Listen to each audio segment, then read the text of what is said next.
목사님 안녕하십니까? 네, 안녕하십니까?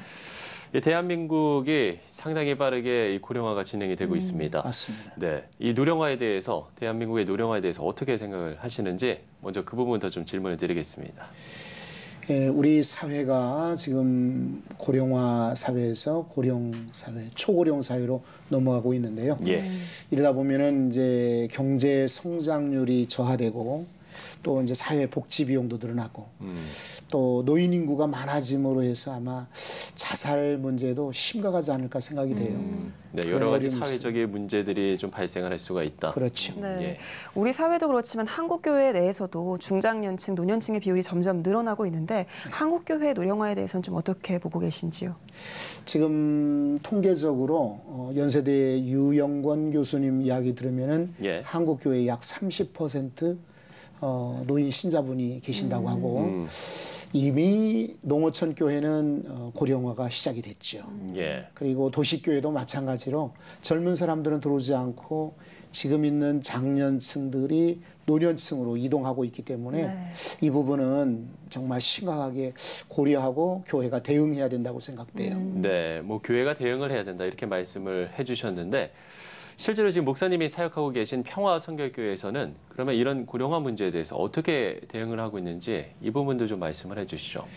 그 노인 사역이나 또 예전에 가졌던 노인 프로그램 가지고는 이제는 어렵습니다. 예. 왜냐하면 지금은 이제 60대 분이라고 할지라도 65세라 해도 예전의 노인들과는 다르죠. 그래서 이분들에게 적절한 그런 프로그램들이 필요한데 예. 그래서 저는 시니어 사역을 강조하고 싶습니다. 시니어 사역이요? 예, 노년들, 노년층하고 시니어층하고는 이 사람들의 삶의 스타일도 다르고 심리도 다르고 또 이런저런 과거와는 교육 환경이나 여건, 경험들이 다르기 때문에 이 시니어들을 대상한 그런 프로그램들이 필요하다고 생각이 돼요. 네. 그러면 목사님께서는 어떤 계기로 시니어 사역을 하게 되셨는지 그 부분에 대해서 짚어주시죠. 실제로 저희 교회의 그런 그 문제이기도 해요. 왜냐하면 대다수 교회들이 그렇지만은 특별히 저희 교회는 주택 밀집 지역에다가 또 다가구 주택이 많아요. 그래서 예, 예. 또 근린공원이 앞에 있어서 노인분들이 많습니다. 그리고 어찌하면 이 노인 성도들을 이렇게 섬길까 구상하다가 실버대학을 오랫동안 열게 되었고 실버대학이요? 예.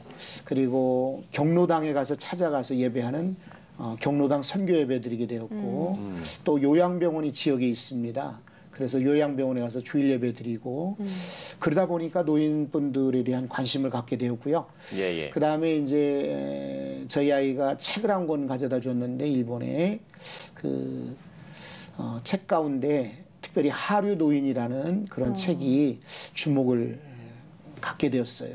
예. 우리나라도 아마 일본 못지않게 그런 고령화의 그늘이 있지 않겠나 싶어서 이런 시니어 사역에 관심 갖게 되었습니다. 네. 예, 뭐 실버대학도 하고 있고요. 또 찾아가는 경로당에 찾아가서 예배를 드리는 이런 사역들도 하고 있는데 뭐 좀 다른 사역들도 있습니까? 뭐 소개해 주실 것들이? 시니어들을 대상으로는 예. 여러 가지 교육 프로그램이라든지 상담 그리고 기도 훈련 또 이들을 위한 힐링 여행 이런 것들이 다양화돼야 된다고 생각이 됩니다. 예, 예.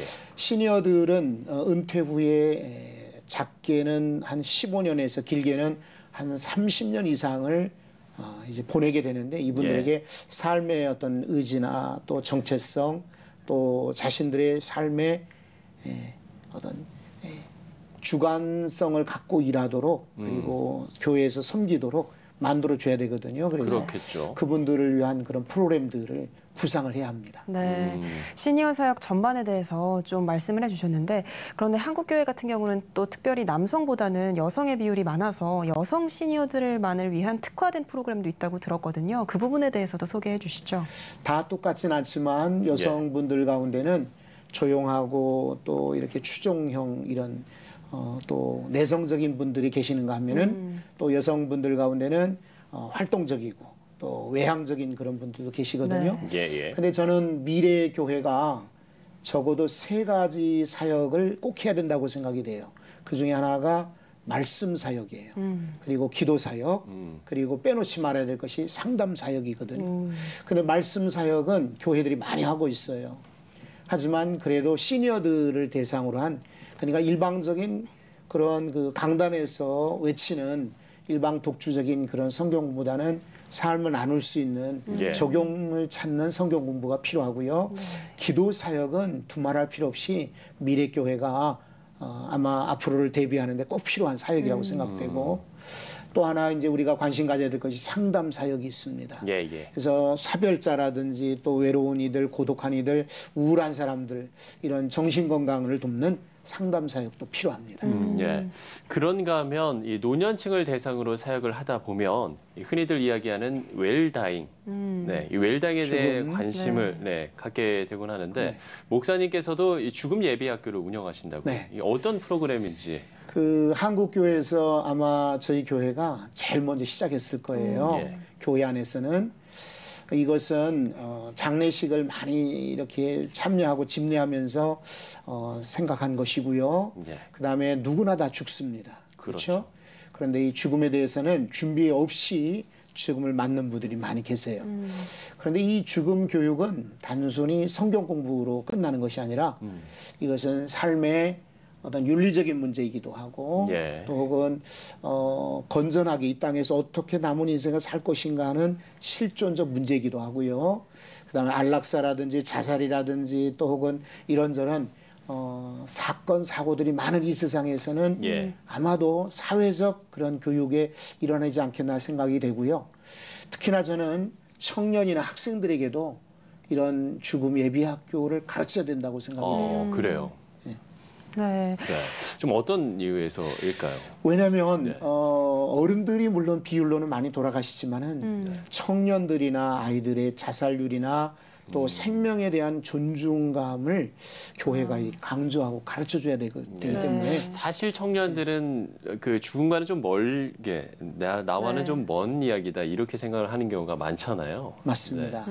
이렇게 죽음 예비 학교 이야기하다 보면은 젊은 사람들은 좀 자신들하고는 좀 멀지 않나 이렇게 생각을 해요. 그래도 어른들을 모시고 있거나 또 우리 앞에 어떤 일이 닥칠지 몰라요. 그렇죠. 젊은이들이 그리고 사망률도 꽤 높습니다. 그래서 미리미리 젊은 분들도 죽음 예비 학교를 아마 가지면 좋지 않겠나 싶습니다. 네. 예. 죽음 예비 학교 사역까지 좀 들어봤는데, 그런데 좀 대부분의 사람들은 사실 시니어 사역에 대해서 좀 몸이 불편한 어르신들을 돕는다든지 아니면 물질적 지원을 해드리는 것 정도로 생각하는 경우도 많은데, 한국 교회가 이 시니어 사역을 바라보는 인식은 좀 어떤지 그런 부분도 궁금하거든요. 그 시니어 사역하고 예전에 그 노인 사역, 실버 사역과는 약간 이렇게 좀 구분을 지어줘야 돼요. 예. 노인 사역은 전통적으로 해왔던 경로당이나 또 혹은 노인 공경 또 뭐 노인 위로회 이런 것이지만은 시니어들은 예전의 노인들과는 달라요. 아직은 한참 당신들이 젊다고 생각하고 활동할 수 있다라고 생각하고 자기 발전이나 개발을 위해서 많이들 노력하는 세대이기 때문에 예, 예. 이분들을 위한 특화된 그런 사역이 필요해요. 그런데 한국 교회가 경험이 없거나 준비가 안 됐거나 또 이런 부분에 미리 대처를 못해서 예, 예. 이런 시니어 사역들이 지금 멈추고 시작을 못 하고 있는데, 특별히 그 해외 이민 교회들은요, 미국의 예. 경우는 미국 교단들이 이런 시니어 사역들의 자료나 교육 프로그램이 많습니다. 이런 데를 접하다 보니까 자신들의 교회도 시니어 사역들을 해요. 근데 우리는 그런 부분에 대해서 아직 자료나 시행하는 교회들이 없기 때문에 예, 예. 사실은 시작을 못하고 있죠. 그러나 아마 이것 꼭 시작해야 되지 않겠나 싶어요. 예. 그러면 이제 실제로 이 시니어 사역에 동참을 하거나 같이 함께하는 교인들의 반응은 좀 어떤지 이 부분도 좀 궁금하거든요. 일단 젊은 분들은 그래도 자신들의 일과는 좀 멀다라고 느끼는 것이 예. 아까 그 죽음 예비 학교나 똑같은 의식인 것 같고요. 그리고 일부 성도들 가운데는 관심도 있고 이거 교회가 하는구나, 이거 필요하다 하지만 본인들이 이런저런 생존 문제로 또 바쁘니까 참여를 못하죠.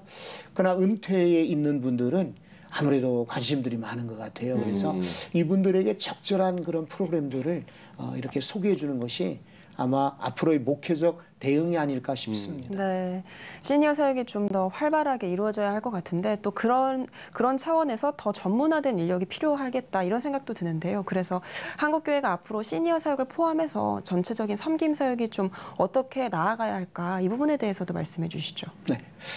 지금 그 보험회사라든지 그 경제 활동하고 있는 그런 많은 그 그룹들은요, 예. 고령화 시대를 대비해서 많은 그런 연구소나 또 책자 또 논문들을 발표하고 있어요. 그렇죠. 교회도 고령 친화 사역들을 미리 준비를 해놔야 돼요. 예. 그래서 연구소를 만들거나 또 신학교와 연합으로 이런 단체를 만들거나 또 컨퍼런스나 세미나 같은 것을 열어서 앞으로를 대비하면 좋지 않겠나 싶어요. 네. 그리고 교회들이 한 교회가 아이디어가 있거나 그렇지는 못해요. 그러니까 이미 하고 있는 교회들을 모델로 해서 그것은 정말 돈으로 사기가 쉽지가 않은 좋은 경험들이니까 다른 교회에서 하고 있는 사례들을 가져와서 한번 나누는 것도 좋겠고 우리 교회에서 예를 들어서 시니어 사역이라는 이런 책을 만들어서 보급을 하고 있습니다. 여기 보면은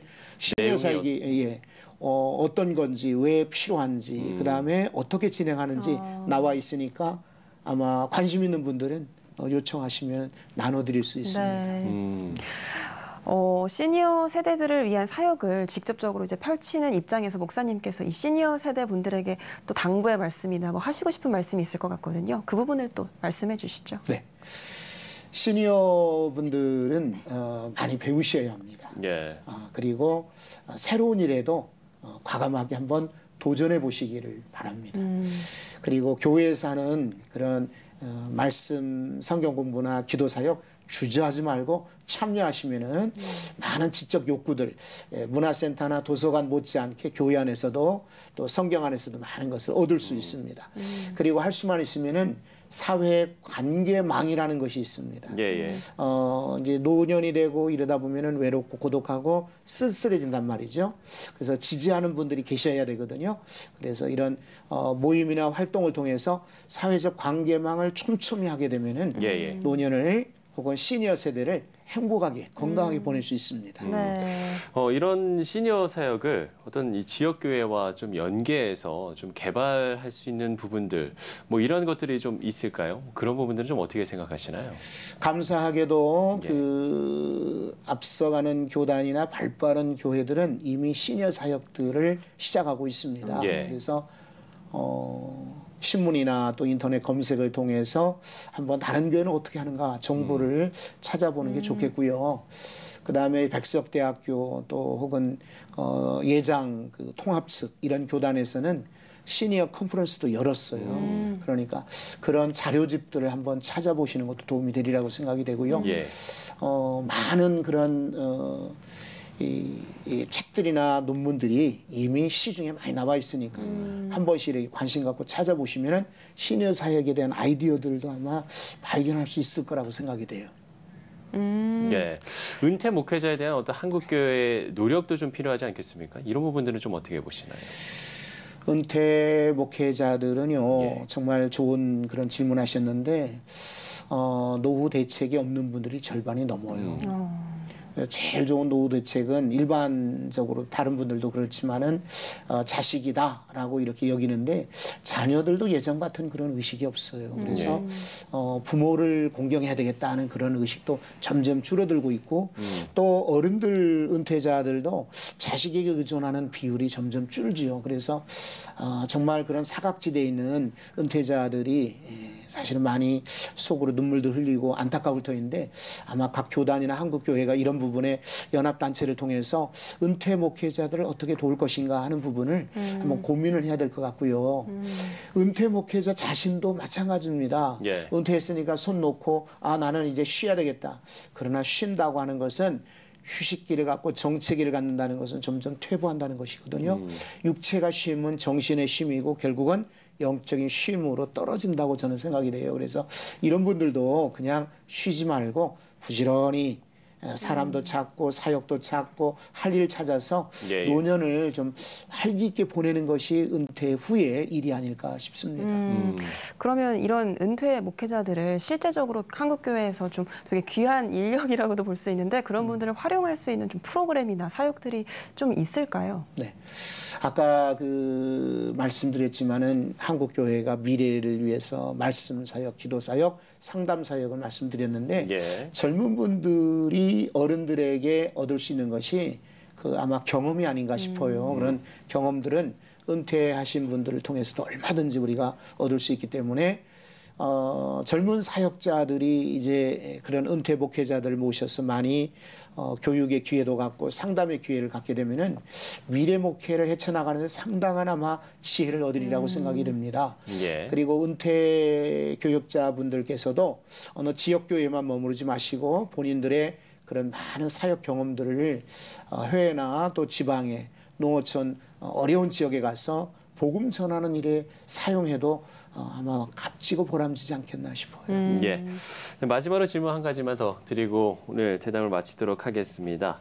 목사님의 앞으로의 계획과 또 한국교회를 향해서 말씀하시고 싶으신 게 있다면 끝으로 한 말씀해 주시죠. 저도 개인적으로 이제 인생 후반기로 이제 들어가고 있습니다. 그래서 예. 차츰차츰 은퇴를 준비하는 그런 시점에 있고, 그 다음에 시니어 세대입니다. 그렇기 때문에 이 사역은 단순히 성도들 이렇게 살아라 혹은 이렇게 믿으라가 아니라 저 자신을 향한 그런 외침이기도 합니다. 그래서 우리 교회는 특별히 노인 사역과 영유아 사역과 정신건강 사역 그리고 이런 상담 사역들을 앞으로 하고 있거든요. 그래서 저는 개인적으로 금년에는 암 환자 돌봄 사역을 진행했었고요. 다시 한번 관심 갖는 것이 치매 가정들이 많아요. 예, 예. 고령화 사회의 그런 그늘 중에 하나죠. 그래서 치매 환자 돌봄 사역 이것을 지금 준비하고 있습니다. 네. 예, 알겠습니다. 자, 오늘 CTS 뉴스 더보기에서는 초고령화 시대 한국교회 대응 방안과 함께 또 한국교회 시니어 사역의 지향점에 대한 이야기 나눠봤습니다. 네, 최종인 목사님과 이야기 나눠봤습니다. 목사님, 오늘 귀한 말씀 고맙습니다. 네, 고맙습니다.